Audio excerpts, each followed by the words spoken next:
Alina Habba's in the news again for all the wrong reasons. 17 judges of the District Court of New Jersey are meeting today to decide what to do with their interim US Attorney candidacy. See, she was appointed on an interim basis by Donald Trump to be the US Attorney for all of New Jersey, the chief federal officer there.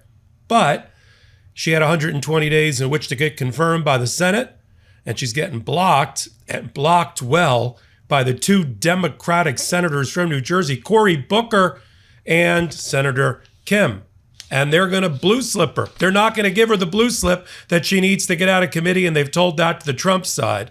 Her seeing the writing on the wall, she's apparently gotten her staff together and has said she doesn't have the votes with the federal district judge to extend her tenure. Does that mean we've seen the last of Alina Habba as the U.S. Attorney in New Jersey? I'll cover it all from MeidasTouch. I'm Michael Popok, and this is Legal AF. Let's get into it. How did we get here? And we got a rule that, of course, was made to be broken by Donald Trump. There's a statute that applies here, 28 U.S.C. 546, and it effectively says that the U.S. Attorney General, in this case Pam Bondi, when there's a vacancy, like there was in New Jersey, appoints someone to that position. She just can't appoint somebody to that position that can't get confirmed or won't be or hasn't been confirmed by the Senate. In other words, if Habba went through the full process and got rejected by the Senate, she couldn't then be the interim. But she then can appoint somebody. That person serves at the pleasure of the Attorney General until they get confirmed by the Senate, or 120 days, whichever happens first. 120 days is going to be on Tuesday. So they're running out of time. They had a similar problem with Ed Martin in District of Columbia, except they outfoxed, if you will, the DC Circuit Court judges, because instead of allowing the judges there to appoint someone, because that's the next step in the 28 U.S.C. Section 546 process, the judges pick for the interim basis until somebody is confirmed.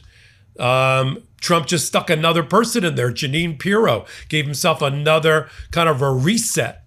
There was nothing in the statute or in the case law that says he's allowed to do that, but that's what he did. So keep your eye on the ball here. I love the fact that the 17 active duty judges for the District of New Jersey, my home state, 15 of which are Democrats, 5 appointed by Obama, 10 appointed by Biden, and 2 appointed by Bush, are going to meet. They could do nothing, and they could just let Trump fix the problem by sticking another appointee in there. I doubt they do that.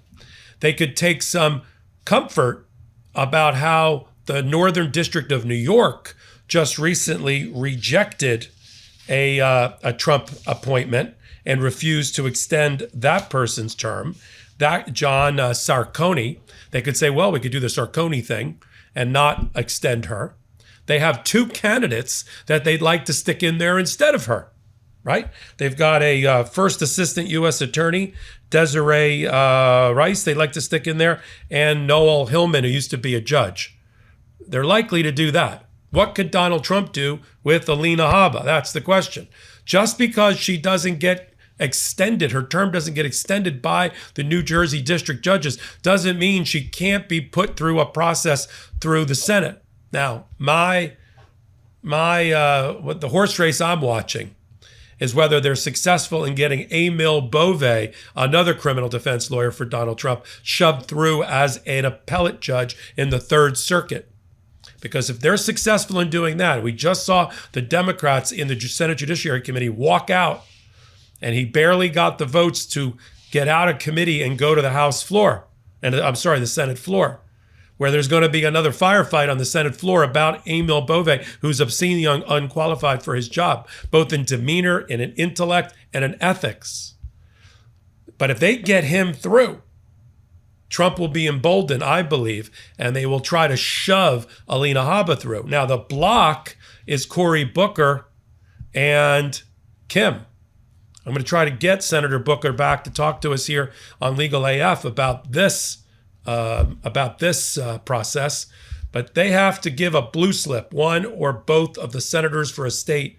Now, this is courtesy. This is Senate rules. Question is John Thune, who is the Senate Majority Leader, going to rip up the book of protocol for Senate norms? He's done it so far, and allow, over a blue slip objection, allow Alina Habba to have her candidacy move forward if Trump decides to do that. Now, Trump's going to have to make a political calculation about whether he's got the votes to get her in there. Summer is officially here, which means mosquito season is in full swing. And I'll be honest, in my house, it's a battle every night. That annoying buzzing that keeps you up, waking up covered in bites, trying to catch one before it disappears. Yeah, we've all been there. And when you're trying to keep your home safe for the kids or just get a decent night's sleep, good luck. Introducing this episode's sponsor, Bazigo Iris, your smart home mosquito detector. Bazigo Iris is a cutting-edge device that uses computer vision and AI to detect, track, and pinpoint mosquitoes in real time. No more guessing, no more swatting at thin air. Just a simple, precise way to finally take control of your space. Here's how it works. Bazigo's advanced system monitors your room 24/7. Once a mosquito lands, it uses an eye-safe laser to mark its location. You get real-time notifications via the Baziga app. Even if you're not in the room, it even works in total darkness using infrared tech. No sprays, no toxins, just smart protection. Ideal for bedrooms and perfect for travel with travel mode. And you can pair with the Bazigo Swatter for easy elimination once the target is marked. Stop losing sleep over mosquitoes. Take back your nights with Bazigo.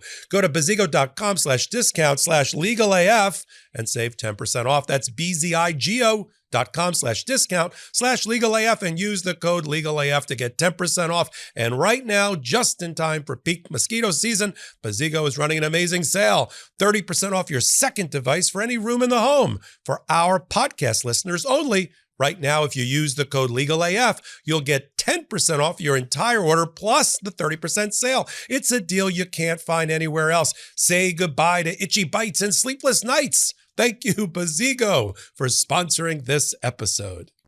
Worst case scenario, she doesn't get the job.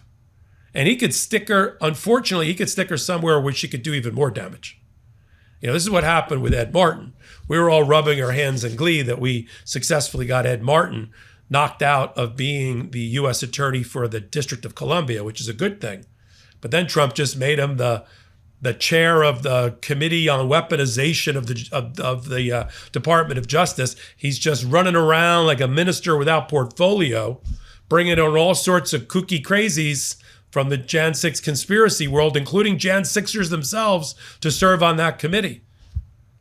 So Senate confirmation for a position doesn't mean that, that Trump couldn't find another position that could do as much or more damage that doesn't require Senate confirmation. So I wanted to get beneath the headline here. That's what we like to do on Legal AF. Another headline was like, Habba, bids farewell to her staff, says she doesn't have the votes but loves the job. Something like that. I saw the headlines. But then when you look beneath it, it doesn't mean that Trump, now emboldened with so many Senate and House wins, isn't going to try. And the more you challenge Trump to violate the rules, they'll say, what's the rule? What's the norm? It's a Senate protocol? Screw that. I mean, you could just hear it. I'm going to get Alina that job. All right. But I do like the resistance of the New Jersey District Court judges who look like have signaled they are not going to extend her 120 days. And I don't think, just to round out this hot take, I don't think they're going to give Donald Trump a couple of day gap to appoint another person, reset the clock like he just did in D.C. with Jeanine Pirro, and get another 120 days, to try to work it out with Alina Habba. I think they're going to stick somebody in there in between, this first assistant U.S. attorney, career prosecutor, or this former federal judge, Noel Hillman, who wants the job. And they'll stay until there's a permanent person filled. The question is that person going to be named Alina Habba or not? Under normal circumstances, I would say no, because of the blue slip block by Booker or by Kim. But we don't live in normal circumstances. We have to be prepared. I think it's interesting that the district court judges look like they're going to settle on a Republican to fill that spot under a Republican president as opposed to a Democrat, even though they're mainly Democrats. I mean, Trump's going to have a hard time complaining about that. Like, oh, the Obama, Biden, Democrats, activist judges again. What, pick 2 Republicans? I mean, all of his complaining is not based in any type of reality or fact, but we've always known that. So I'll continue to follow it all right here. I'm back, as you can see from the backdrop. I'm back from overseas. I'm back behind the microphone. I'm back with you. I certainly miss doing this on a regular basis. I try to keep up with it as best I could while maintaining my family vacation, but it is easier now that I'm back full time with you. So Legal AF, the podcast, Wednesdays and Saturdays at 8 p.m. Eastern time here on MeidasTouch. We got a Legal AF YouTube channel. Wow, it's gangbusters. It's going through the roof. It's all because of you. We're well over 700,000 subscribers in less than 9 months and went over our 200 million views. What a milestone. I could never could have imagined it when we formed the channel back in September. It's a big compliment to you, and we are humbled by it. And of course, I've got the Substack for Legal AF with all the postings in there about law and legal filings. And then I got my new podcast Tuesday nights on MeidasTouch called The Intersection, 8 p.m. Eastern time right here on the MeidasTouch Network. So until my next report, I'm Michael Popok. Can't get your fill of Legal AF? Me neither. That's why we formed the Legal AF Substack. Every time we mention something in a hot take, whether it's a court filing or a oral argument, come over to the Substack. You'll find the court filing and the oral argument there, including a daily roundup that I do called, wait for it, Morning AF. What else? All the other contributors from Legal AF are there as well. We got some new reporting. We got interviews. We got ad-free versions of the podcast and hot takes. Where? Legal AF on Substack. Come over now to free subscribe.